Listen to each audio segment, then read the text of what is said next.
Welcome to Inspiration and Transformation from the Banks of the Ganga with Sadhvi Bhagawati Saraswati, an American sannyasi living at the Parmarth Niketan Ashram in Rishikesh, India.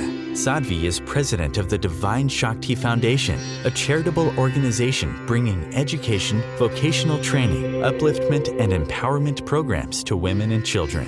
Sadhvi is also Secretary General of the Global Interfaith Wash Alliance and Director of the world-famous International Yoga Festival.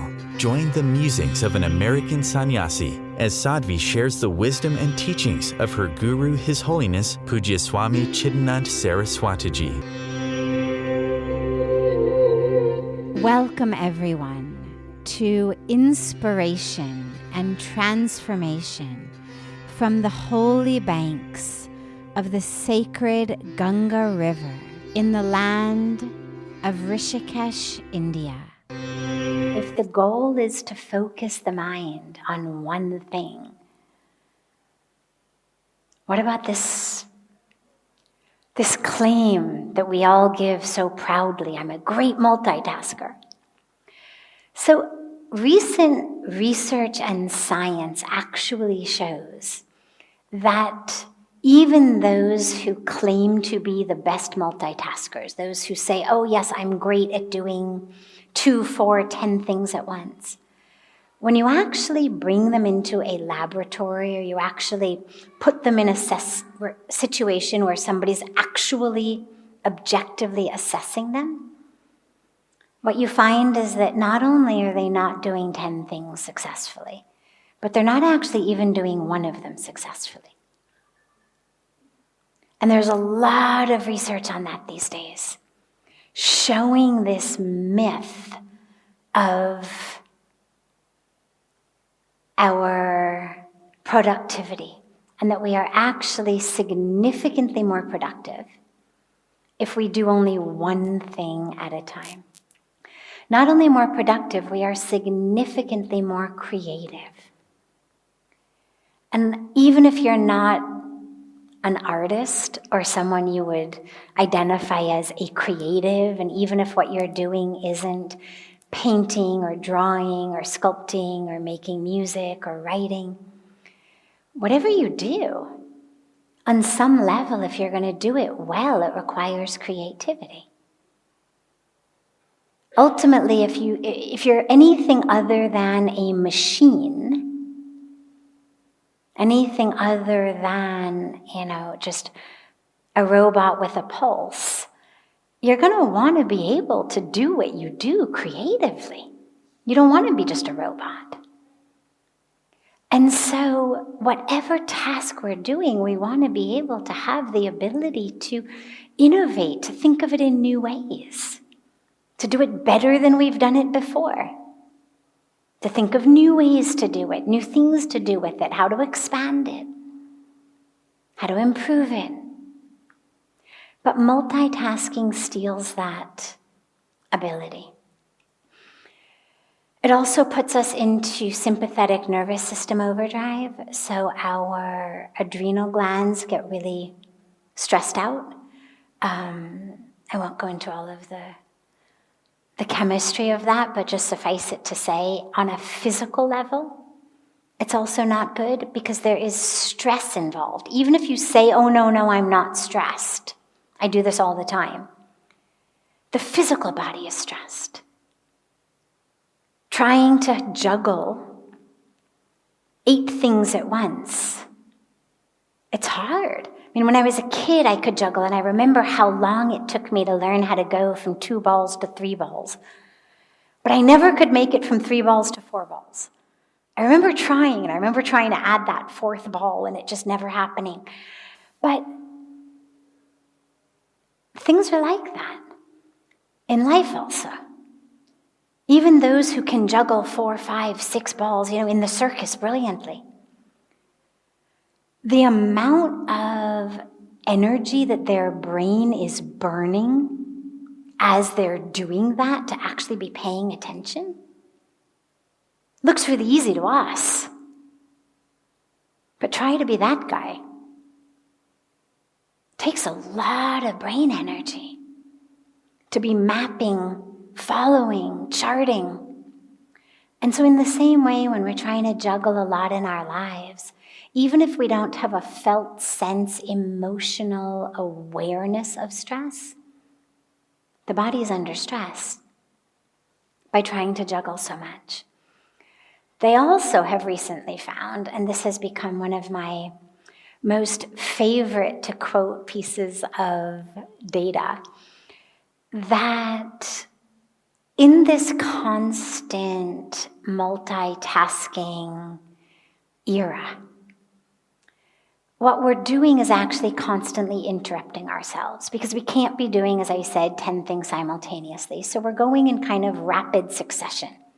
A sentence of an email here, 2 words of an SMS there, reading this here, talking on the phone here, doing this. And we kind of keep going back and forth between them. They've discovered that the average worker in an average workplace only gets a total of 3 minutes. 3 minutes uninterrupted on any one task before they shift. Either they shift because they remember, oh my God, I've got to finish that email, or something blinks or buzzes, some notification or rings or something. 3 minutes at a time, uninterrupted on average. Now, here's the best part of that piece of data. In 1 hour of being interrupted every 3 minutes, in 1 hour, on average, your IQ points drop by 10. Okay? So you are 10 IQ points stupider at the end of the hour than you were at the beginning of the hour. If you get interrupted every 3 minutes, your IQ drops 10 IQ points in 1 hour. If instead of that, you simply sat at your desk and you did no work at all, but all you did was smoke marijuana, you took drugs, you sat at your desk and took drugs, no work, just drugs, your IQ would drop by 5 points in an hour. Meaning, we are making ourselves twice as stupid by our way of working than if we didn't work at all and we simply sat at our desk and took drugs. That's how damaging this constant interruption of our brain and focus is. It makes us stupider than if we just sat there and took drugs. So I love data like this. I love this kind of research because it makes us realize how that which we think is making us more efficient is actually making us significantly less efficient. Not to mention stressed out and all of that, but we actually are less efficient. We make a lot more mistakes. Our IQ is dropping during that hour. So that's all to say, you're much better off doing one thing at a time. Doesn't mean you have to give it 5 hours, but it means have a set amount of time so that the brain knows, I'm going to spend the next 1 hour on this. Not it gets totally into it and then you're called away to some beep or ring or bling or flash or whatnot. Because what they also found in that same research body was that it takes us a long time to actually get back to where we were before we were interrupted for another task. So we actually end up losing a lot of time. It takes our brain a while to recalibrate and get back to where we were. So one thing at a time. You'll be much more efficient, much more creative. And it's hard only because we've gotten out of the habit. But once you decide that you're going to do it, it's not actually that hard. It's just about silencing notifications on your phone. It's about just a clear decision. Until I finish this thing, I'm not going to check my email. And I'm going to turn off my notifications in the meantime. Until I finish this thing, I'm going to put my phone on Do Not Disturb. Not saying turn it off entirely. There always may be a family emergency or something, but you have it in such a way that some emergency call will get through, but nothing else is going to get through. And what it also does is it allows you to be fully immersed in what you're doing. And what we know about joy and that exuberance in life is that it comes when we experience something we call flow states, right? And different people experience flow states in different ways. But it's that state in which you are totally immersed in what you are doing in such a way that, you forget it's lunchtime. 3 hours have gone, you think it's only been half an hour. In such a flow. And that's actually where our joy in work comes, is when we're so connected into that flow. But you can't get that if you're constantly swapping tasks. You have to allow yourself to really anchor and hook into what you're doing, letting everything else kind of dissipate. And only then do you even have a chance to hit that flow state. You're listening to OTR-FM, part of the IOM radio network. Being a radio host on IOM FM allows you to build your show on a rich platform with the power of the internet to fulfill your outreach goals and connect with a very specialized and global online audience, unlimited by time and distance. Om Times Radio will provide you with web relevance, a recognizable conscious brand, and with the standard of excellence that has accompanied every single Circle of Hearts Radio is a sanctuary on the airwaves. Join me, Grandmother Alaya, in the circle on Sunday, 2 p.m. Eastern, as I share information to both enlighten and nourish your soul. Hi, this is Christina Ricci with RAIN. Every 2 minutes, another American is sexually assaulted. If you or someone you know has been sexually assaulted, you are not alone. Help is just a call or click away through the National Sexual Assault Hotline. Please call 1-800-656-HOPE, that's HOPE, or visit rain.org, that's RAINN.org.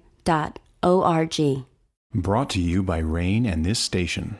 Welcome back to Inspiration and Transformation. I'm so glad to have you all back here with me. How do we practice Pratyahara? Like we just did. So, in what's called Ashtanga Yoga, the 8 limbs of yoga as given by the sage Patanjali in the Yoga Sutras, there's 8 limbs. And we speak about them sequentially, but they're not actually hierarchical. They're all necessary. I won't go into all of them in depth here, but the foundation of them, limb 1 and 2, are what we call yam and niyam. It's the do's and don'ts. You could call them the 10 commandments of a dharmic life, a spiritual life, a righteous life. The 8th limb is samadhi. Bliss, union, oneness, divine connection, whatever English words we use to describe it. And along the way are again, it's not so much steps, it's not like a ladder, so much as they're spoken about as limbs of a tree. Each of them coming out of this center as yoga. I think of them as paths into the river, here on the banks of Ganga. The goal is just get in. We've got all these different ways to get into Ganga. So So in a way, you can think of the 8 limbs as ways into yoga.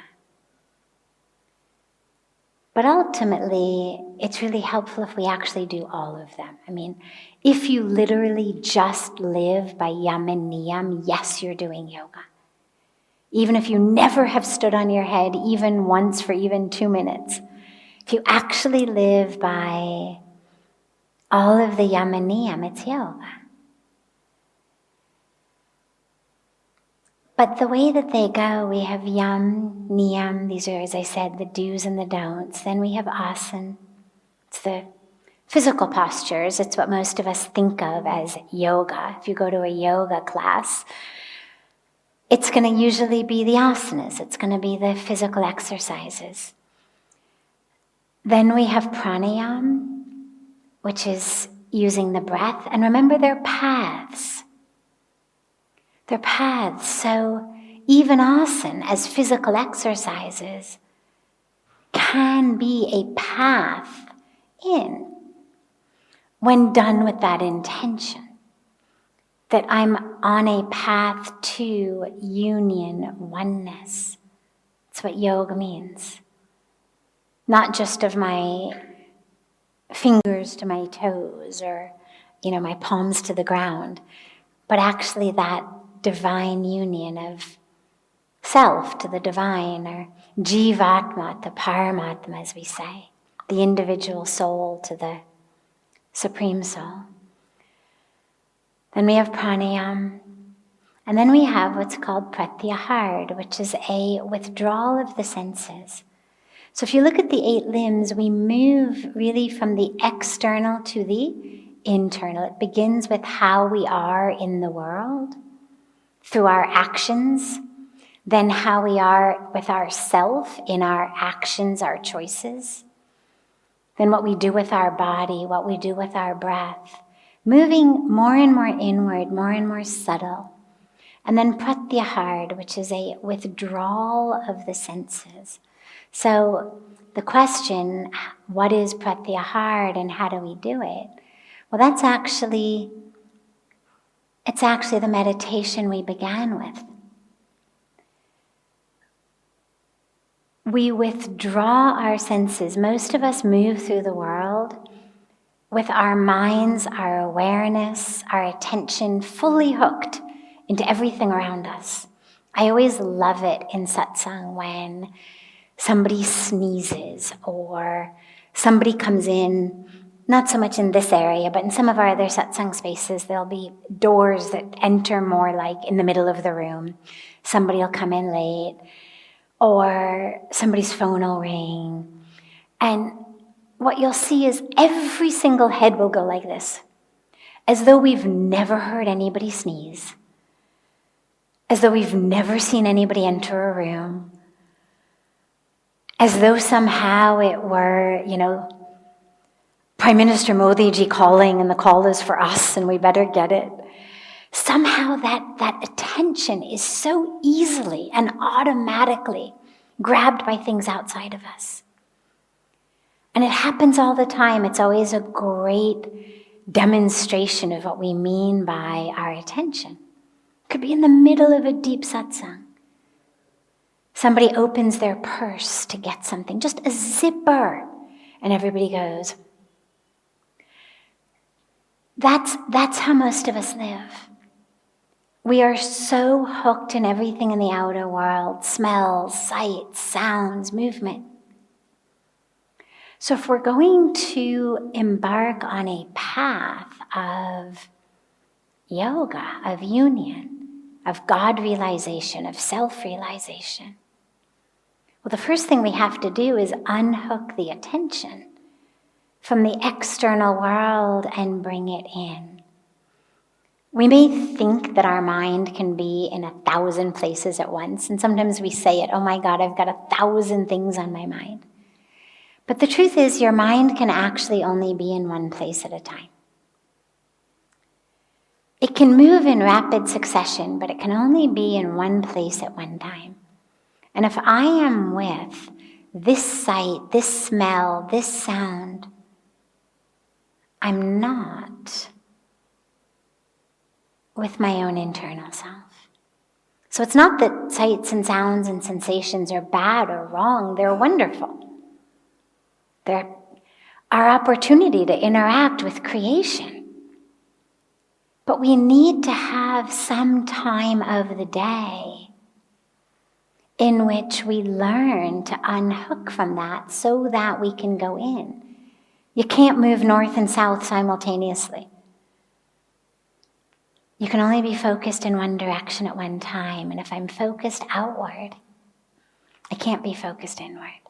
So pratyahara is that withdrawal of the senses. And you practice it just like we began with the meditation today. Slowly, slowly unhooking. But then, interestingly, there's an intermediary step, which is to unhook from our own thoughts. Now, they're not the outside world. Nobody's giving me thoughts being broadcast, but they are outside of true self, meaning they're physical. They're chemical and electrical patterns of behavior in my brain. It's what thoughts are.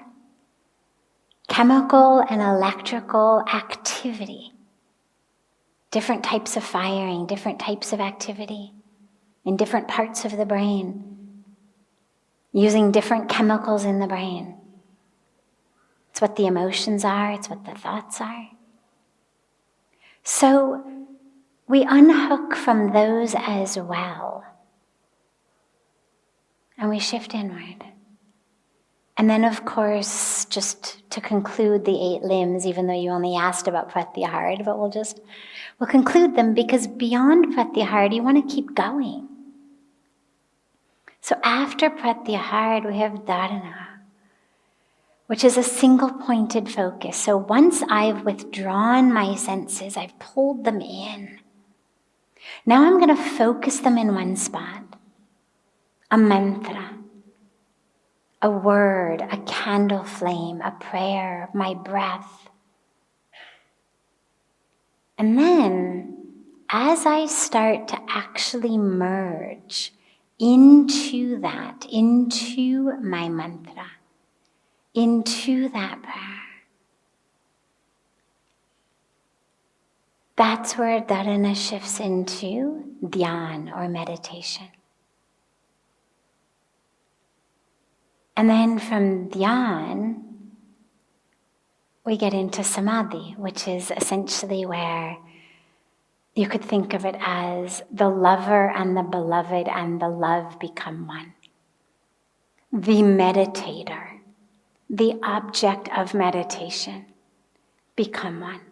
So where if I'm sitting here and I'm chanting my mantra, or I'm with an open-eyed looking at a beautiful image of the divine, or I'm meditating on on soul. Soham aham brahmasmi. Any of these mool mantras. Well, 1 minute it's me chanting the mantra. There's me, the chanter. There's the mantra. But when that actually just becomes one, that's when we shift from dhyan or meditation into samadhi, that ultimate oneness. So I know that's more than you asked for with just pratyahara, but we have to take it in context to understand not just how, but why. Why withdraw our senses? Why does it matter?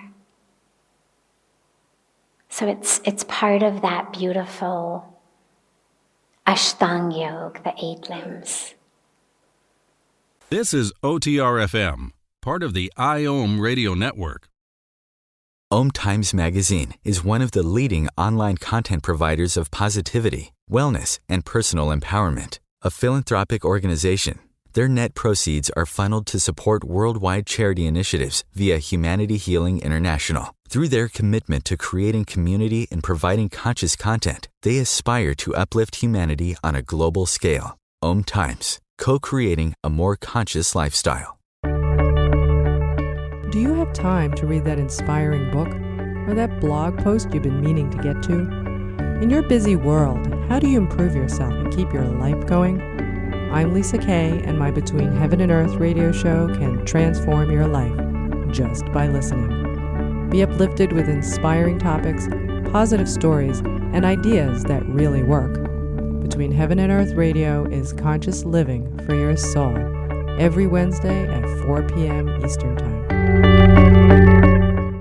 Like Baldwin with People for the Ethical Treatment of Animals. I grew up loving circuses and other traveling animal shows, but it never occurred to me what life might be like for the animals. Training wild animals to do things they don't understand takes force. Routine discipline with a hook or whip with the heel of a boot shows the animal exactly who's the boss. Don't patronize animal acts. Please contact People for the Ethical Treatment of Animals. 757-622-PETA. Welcome back. This is Sadhvi Bhagawati Saraswati with Inspiration and Transformation. So in the Bhagavad Gita, Lord Krishna tells Arjuna to become a yogi. He's saying, what does that mean? Well, it means a lot more than we can go into in the next few minutes. But, we have the Bhagavad Gita is 700 verses. And except for a few of them, they're verses of Lord Krishna speaking on yoga. So we've got hundreds and hundreds and hundreds of verses on yoga. But there's beautiful verses in which he tells Arjuna, what does a yogi look like? What does a wise one look like? What does a bhakt look like, a devotee look like? And he gives these very specific teachings. A yogi is one who is anchored in equanimity, in success and in failure, in gain and in loss, in pleasure and in pain. So that's a really good cue. Most of us don't have equanimity at all. We've got very distinct preferences, very distinct likes and dislikes, very distinct aversions and yearnings. But he says the yogi is one with equanimity, who's able to move through life the way that you would move through a flower orchard, where you simply notice, these are the roses. These are the jasmine. These are the sunflower. But you don't have any emotional reaction to the jasmine flowers for how dare they not be red like the roses. How dare they not be velvety like a rose. You're able to just appreciate it all. Or the way we walk through a fruit orchard. Apples and oranges and bananas. And you certainly may, if you had a platter of fruit, choose one over the other. But you would never walk by a banana tree and say, my God, these stupid bananas, why aren't they juicy? The orange is so juicy. What's wrong with these bananas? We understand. Bananas are bananas, oranges are oranges, roses are roses.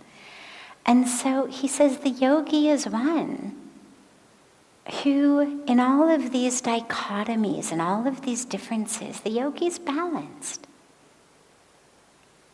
Able to recognize, see, and stay the same. Failure. Success. Gain.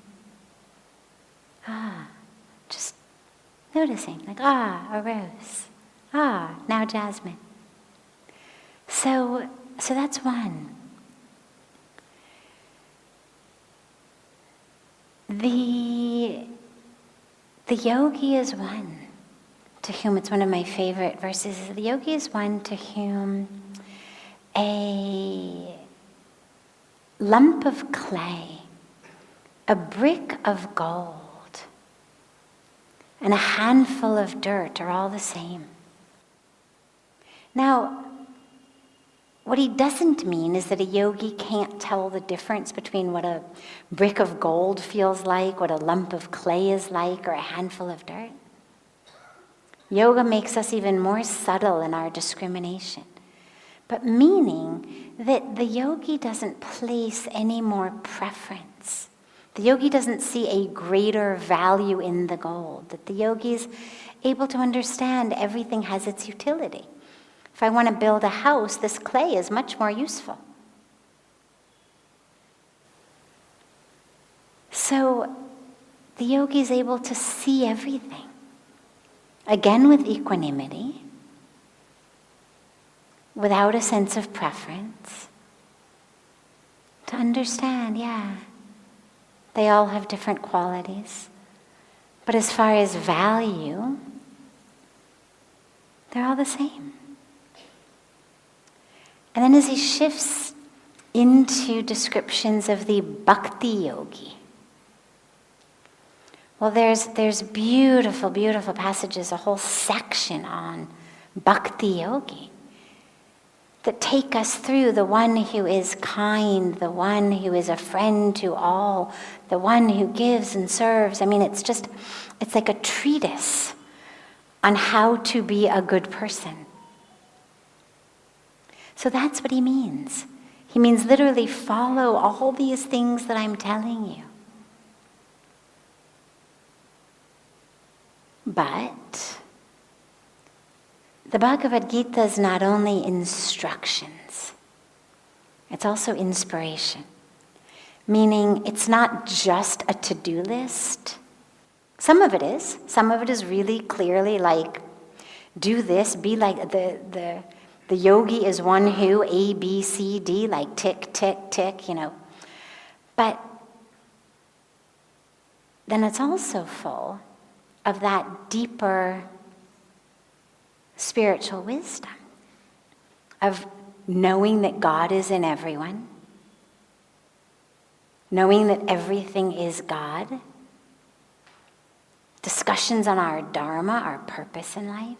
So ultimately the yogi is one who gets it all, who lives like this, these checkpoint bullet points, but with the awareness that everything is God, that there's a perfection in the divine, that we are just tools in God's hands. The yogi would be the one who literally understood and lived by all of those verses.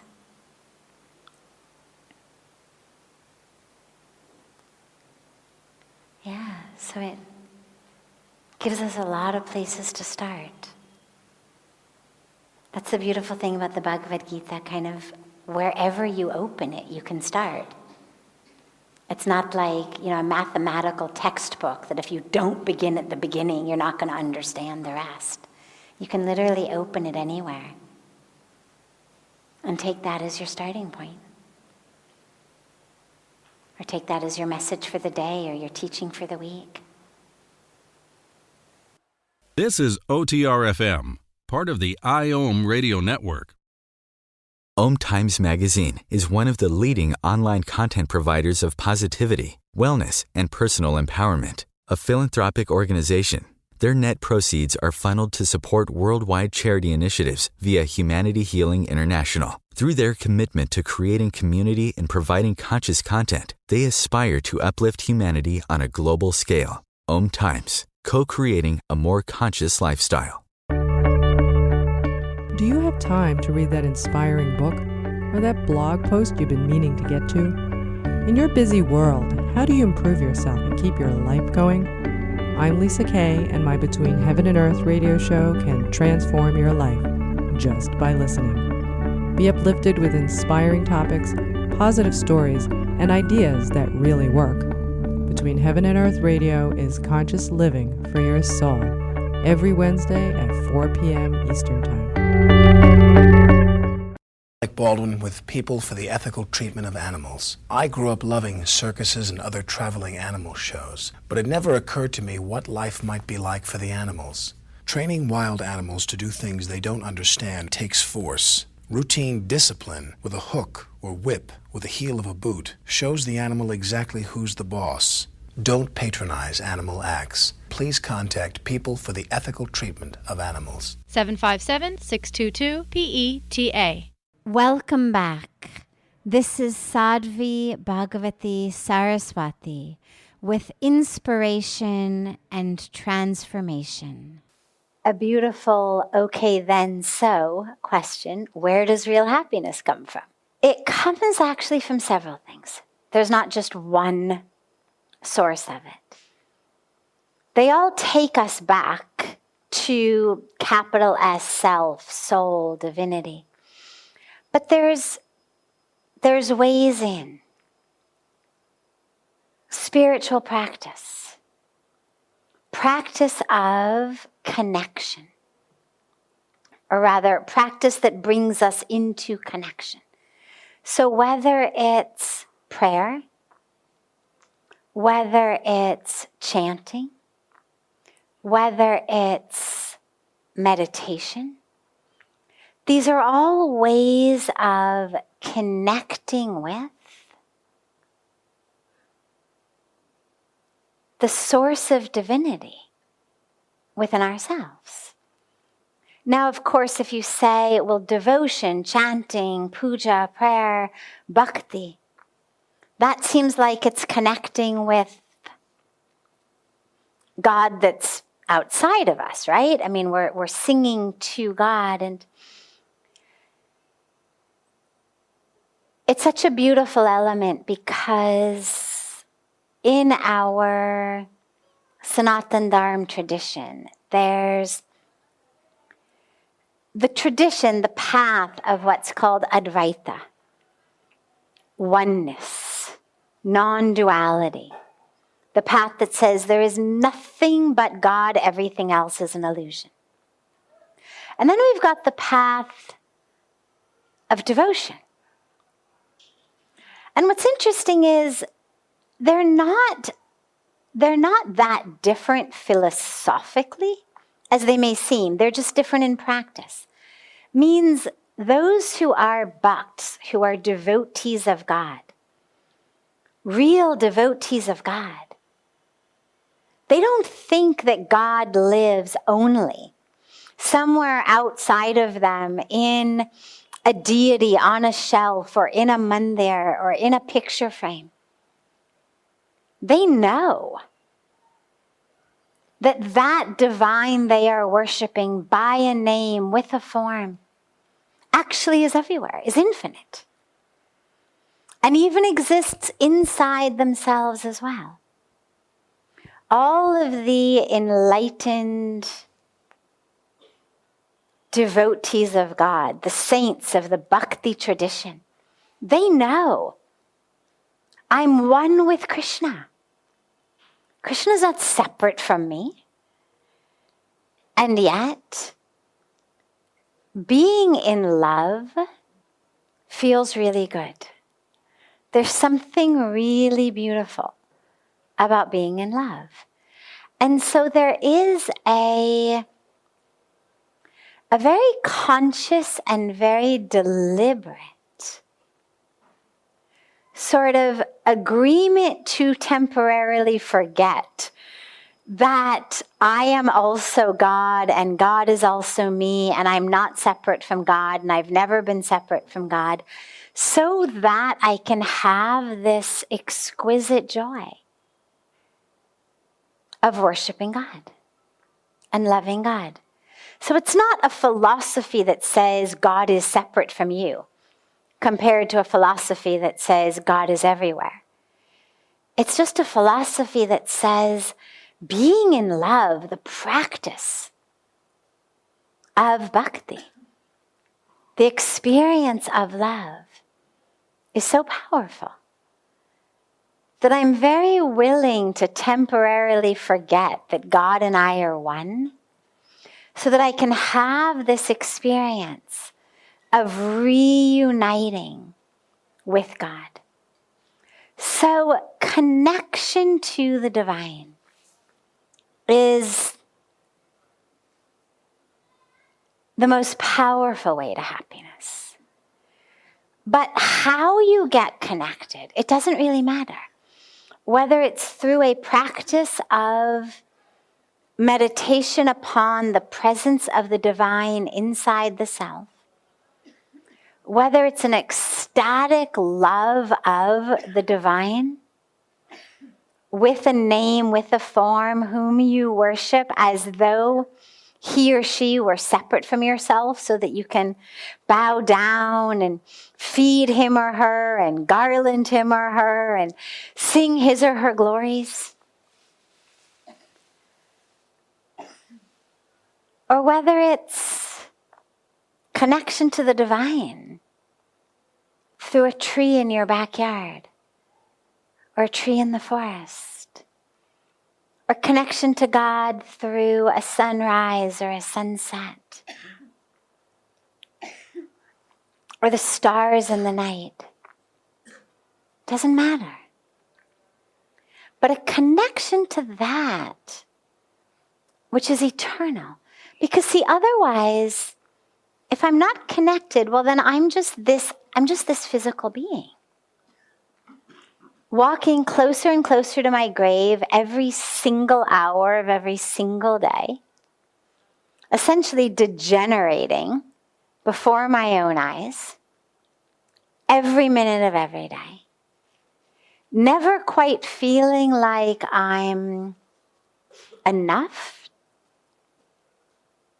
Whatever field we're in, whatever sphere we're in, whatever it is that we feel like we want, more beauty, more money, more success, more fame, more talent, more intelligence, more popularity.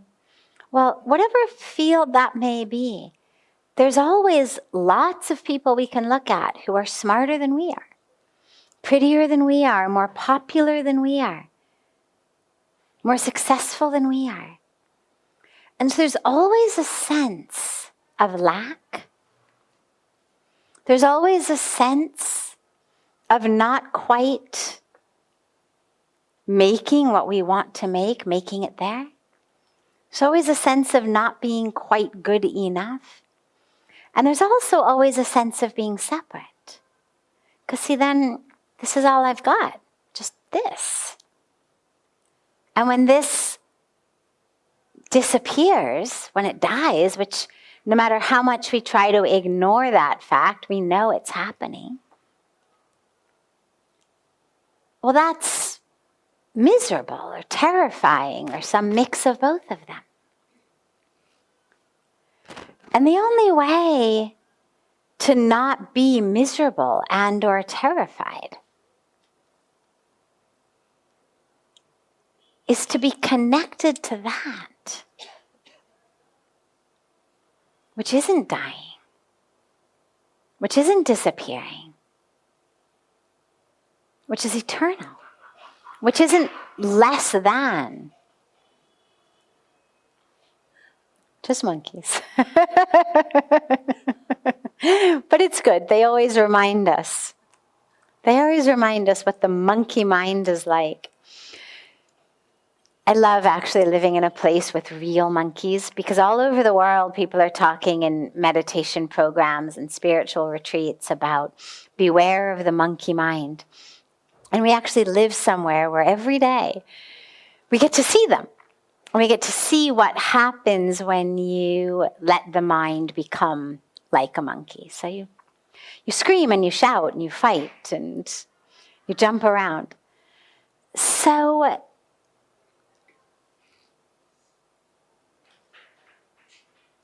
only by actually connecting to that, which is eternal, do I have any way of realizing that I'm not lacking in any way, that there's nothing less than about me, that I'm not just this, but that actually I'm full and I'm whole and I'm complete and I'm divine. And then here's something very beautiful that happens. When you connect to the divine, to the Creator, you end up connecting with creation. And so it becomes not just something I can access in my meditation or my prayer or my chanting, but something I can access as I move through the world. Because then everyone you see wherever you go, becomes an opportunity to connect with the divine. Because we know God lives in everyone. So if you're really a lover of God, then throughout your day, whomever you meet, you've got this beautiful opportunity to keep connecting. Keep connecting with the divine. It also gives our lives a meaning and a purpose, which is another key element to happiness, because if I've got no purpose and no meaning, it's very hard to have a happy life. So there's got to be some level of what am I even here for? You know, spending your day watching TV or playing video games or scrolling Facebook or shopping and eating may be fun for a Saturday. If you've been overworked all week and all you want to do is just numb yourself. It's still not what I would advise because it doesn't actually enrich you. But, all right, I know people who spend Saturdays like that sometimes. Okay. But you can't do that for very long without becoming even more depressed and more miserable.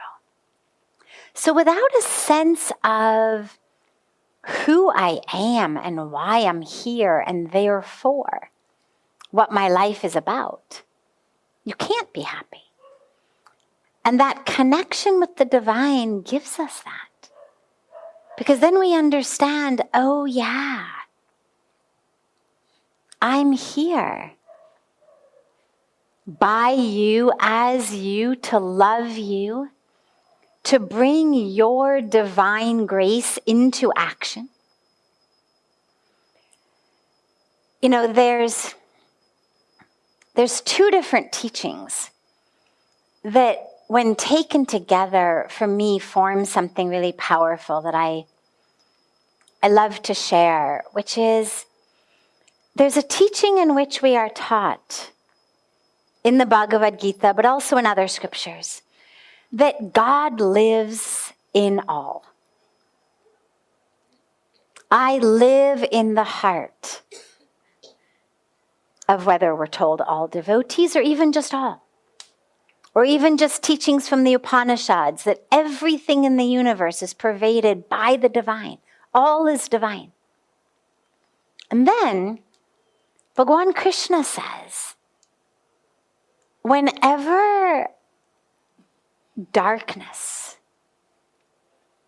is winning out over light, whenever dharma is being overpowered by adharma,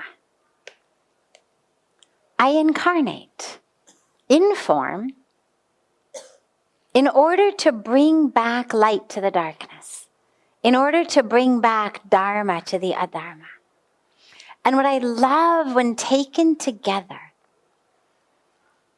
to me those teachings mean each of us is that incarnation of the divine, here to bring light to the darkness, here to bring dharma back to adharma.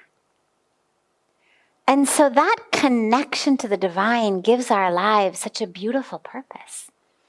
It's no longer about the promotion or the title or the bank account or the stuff that leads to suffering.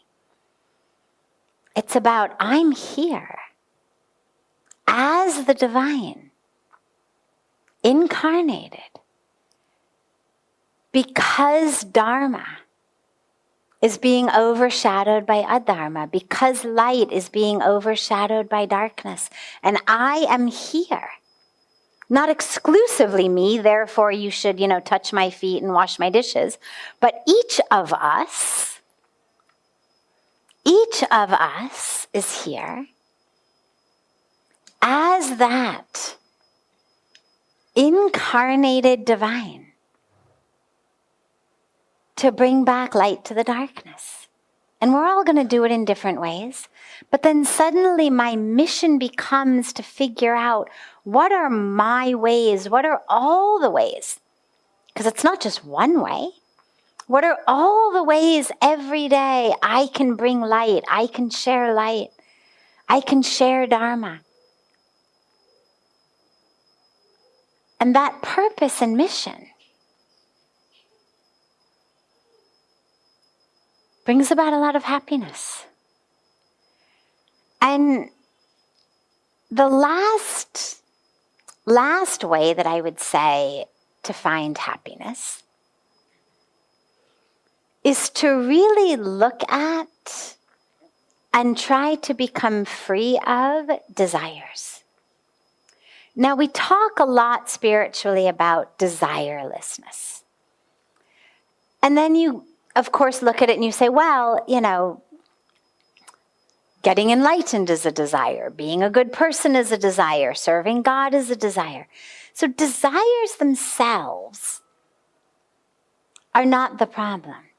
But the dilemma with desires is every moment that I'm desiring anything, from a chocolate ice cream cone to enlightenment, essentially what I'm telling myself is the present moment is not enough. Present moment is not quite right. It would be so much better if I had pizza. It would be so much better if I were enlightened. Right here, right now, is not quite right. And right here, right now is the only actual opportunity I have to be happy. So if I'm caught in desiring something else, I miss my chance of being happy. And something very interesting happens when you actually attain the object of your desire. The happiness that you feel in that moment, whether it's a raise, whether it's a promotion, whether it's a new car, whether it's new clothes, whatever it may be, whether it's that ice cream or pizza, in that moment, you're happy. And the mind mistakenly thinks, oh, it was this thing that made me happy. Getting this thing made me happy. But actually the truth is that what really has brought you happiness in that moment is that in the moment that you attain it, you're no longer desiring. That brief respite from being in a state of desiring is actually what brings you happiness. It's not the object that you got, but they come at the same time, so unless you're really subtle, we get confused. It's that in that moment, I'm no longer desiring chocolate ice cream because it's in my hand. I'm no longer desiring a new car because there it is in my driveway. And so it's the absence of desire that actually brings the happiness, not the object. But rather than trying to become free of desires by constantly getting what you want, which is just a never-ending treadmill, we try to become desireless by actually looking at and realizing that the desires themselves are the things keeping me from happiness. Now, it doesn't mean don't have goals. Goals are great. We should have goals. Where am I going? But recognize that simply having a goal doesn't mean that the present moment is less perfect. So I may be in a car heading to Delhi with Delhi as my destination, my goal. But I'm still able every minute of the way to be fully present and anchored and in love and in joy along the way, even though I know I want to keep this car on the highway to reach Delhi. So we have a goal of where am I going, the direction I'm headed in, but not in a way that it makes this moment any less perfect. Because this moment is all you have.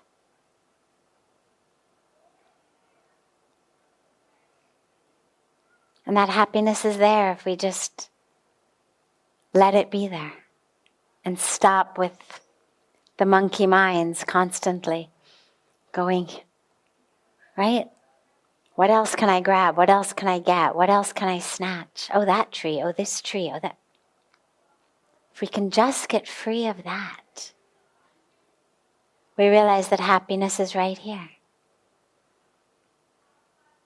In this moment, in this breath. This brings to a close this hour of inspiration and transformation. Thank you so much for joining me. I'm so glad to be together with you all each week. And I look forward to being together again next Thursday, same time, on Om Times Radio.